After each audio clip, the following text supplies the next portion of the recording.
Сәлем достар, бүгін сіздермен бар жоғы 5 минутта дайындалатын таңғы астың рецептісімен бөлісемін.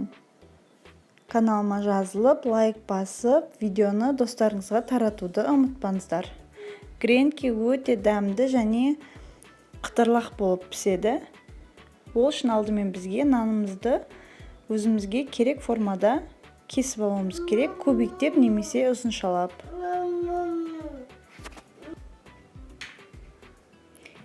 Мискада 2 жұмыртқаны жарып, оған 1,5 шай қасық қант және 2 ас қасық сүт құйып жақсылап араластырып аламыз.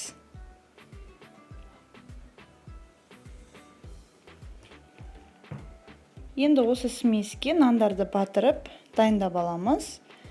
Бұл арада бізде отта табамызда 100 грамм май қызып тұру керек. Осы қызып тұрған майымызға нандарды салып пісіре береміз. Ұзақтығы 1 минуттың ішінде нандарымыз пісіп шығады.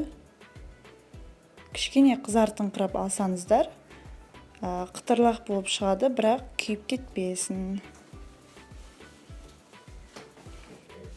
Осылайша біздің бар жоғы 5 минут уақытымызды алатын таңғы асымыз дайын. Бұл гренкилардың сіздерге қатты ұнайтынына өте сенімдімін.